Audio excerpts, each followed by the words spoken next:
RT9, сложный ник. Я закончила художественный колледж и много очень работала годами над живописью. И вот 2 человека с интернета оскорбили мое творчество. Что теперь? Я не рисую целую неделю и даже думала бросить. Я просто не пойму, потому что я вижу свои работы красивыми, и мне это нравится. Ну вот собака, например, я по улице хожу,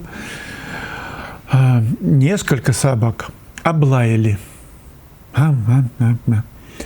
И вот что, я после этого перестану гулять по улице, что ли? Потому что какие-то собаки с интернета облаяли. У них нет мозгов, недостаточно у этих собак. Они только умеют, вот увидели там сквозь забор, там, как я со своим Бобиком иду, и сразу лаять. Я буду гулять, просто обходить стороной эту улочку, по другой пойду. Вот и все. Подумаешь, какие-то люди, какая вы чувствительная девушка, RT9. Прям 2 с интернета, неизвестных человек сказали, плохая. И вы тут же все бросать сразу, кисточки ломать и бросать. В нашей палате она многочисленная, все растет и растет, народ прибывает.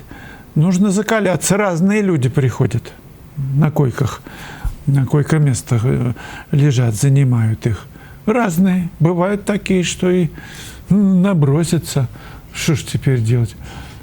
Значит, ваше творчество, которое вам нравится, что это такое, если вам нравится, что недостаточно нравится, получается?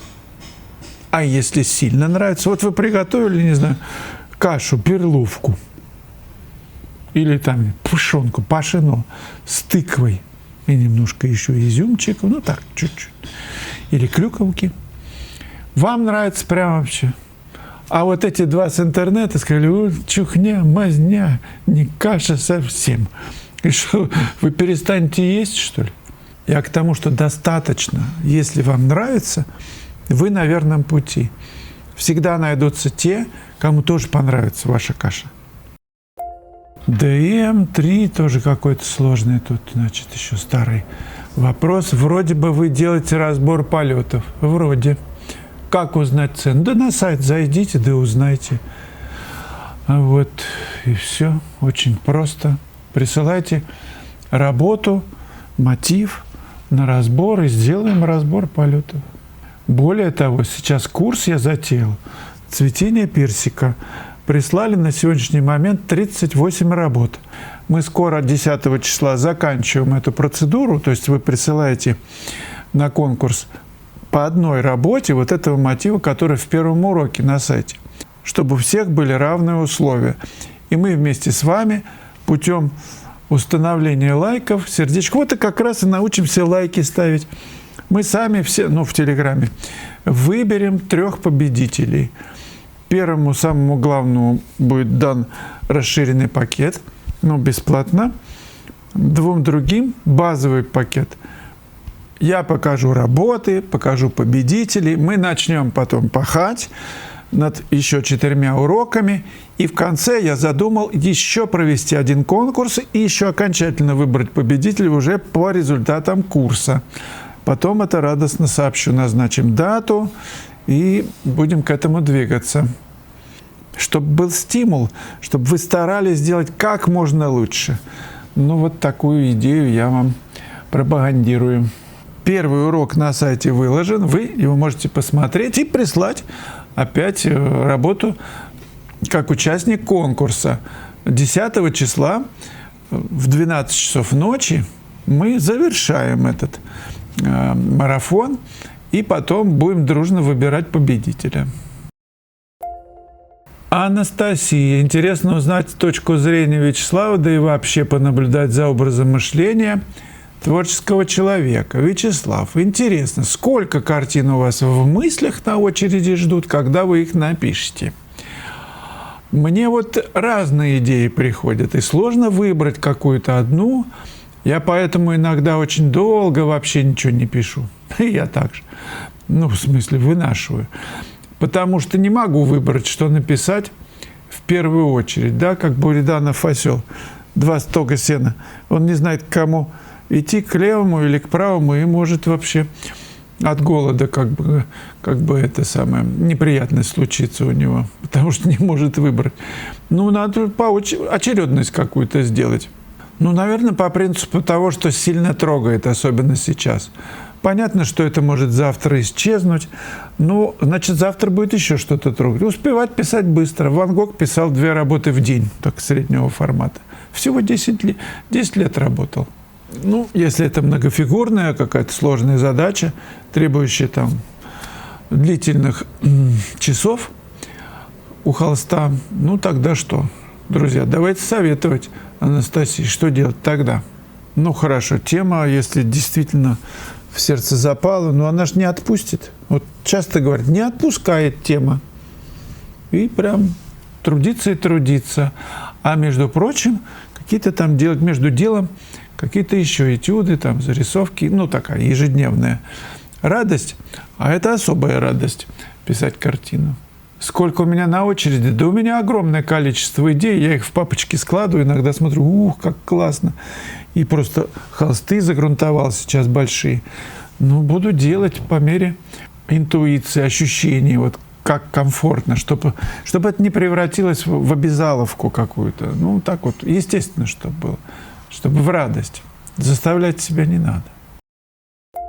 Неля, 75. Вячеслав, а что лучше нарисовать, правильно или интересно? Правильно. А как? Что значит правильно? А вот живопись, если допустить, что она любит, что все неправильно, например, линия, а вы ее, бум, делаете немножечко кривой за счет мазков неровных. Вот, может быть, это как раз в живописи правильно. Некоторая неровность, некоторая такая вот хаотичность, из которой собирается мозаика. Для меня это так. Ну и интересно будет заодно. Это ж не чертеж, где вы абсолютно ровно там домик чертите, а потом раскрашиваете. Живопись любит какую-то вот некоторую наглость, такое вот проявление какой-то экстатической неустойчивости, неуравновешенности, такого прям, ну, вы понимаете, я думаю. Ну, хотя есть разные стили, есть аккуратные, все вот там вот, каждый листочек гладят, но это тоже кому-то интересно. Мне, например, абсолютно неинтересно. Мне интересно, чтобы по пятну было собрано. Ну, вот образец, я не знаю, Коровин, например, Константин. Ну, вот живопись мне его сильно привлекает. Живописно нет сил.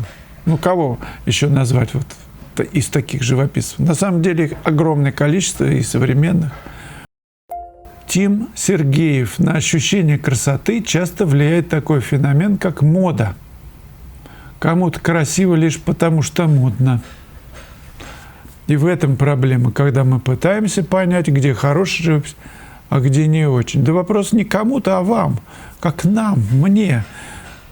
Причем мне на моду с высокой колокольни. Да лампада на мне, эта мода.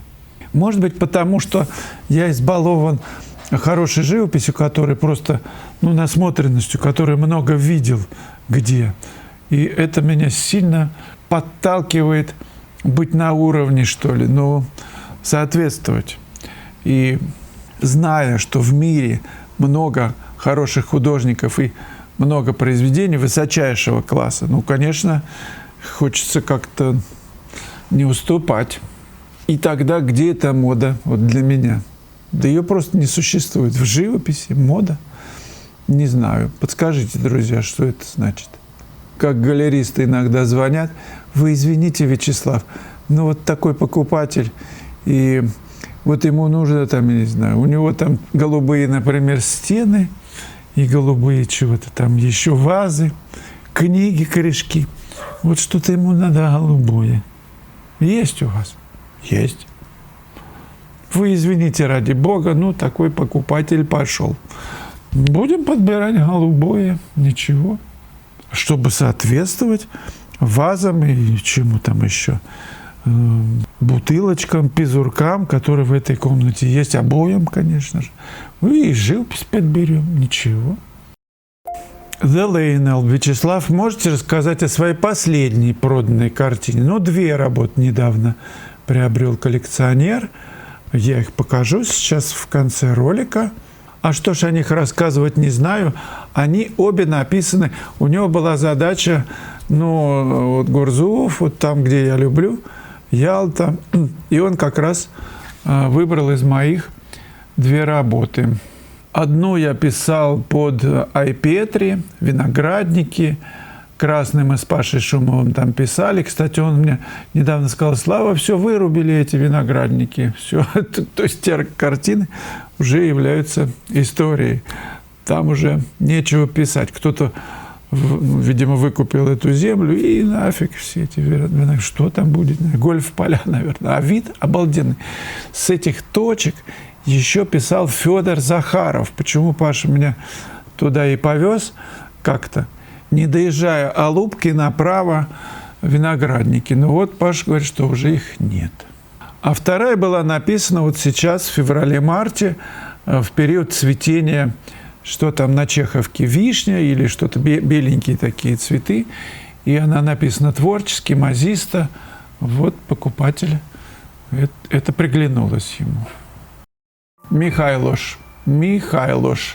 Знаете, я много лет не брал в руки кисти и краски. Но тут, в Германии, меня потянуло.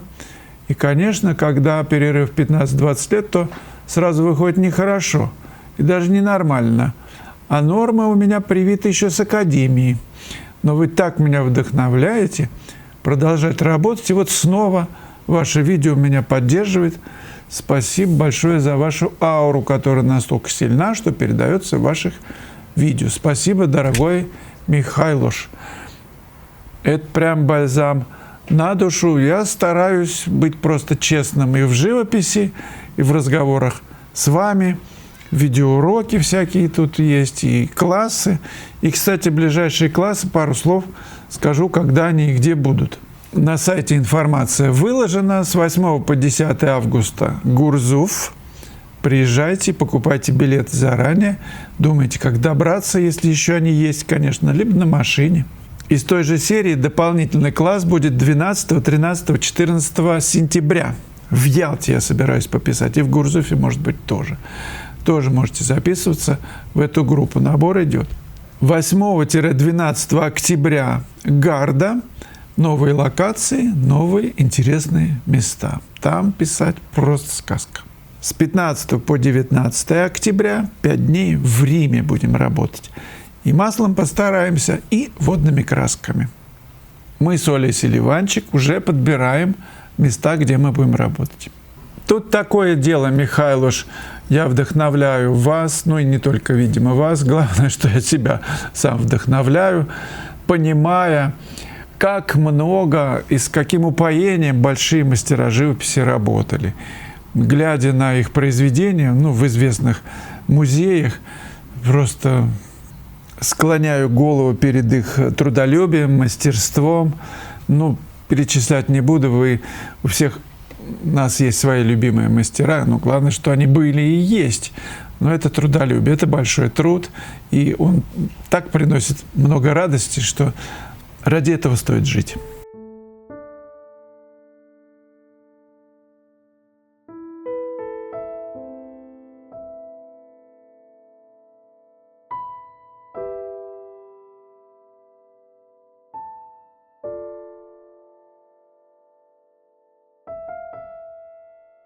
Друзья, лайки не забывайте ставить. Уж это прям, я не знаю, просьба моя.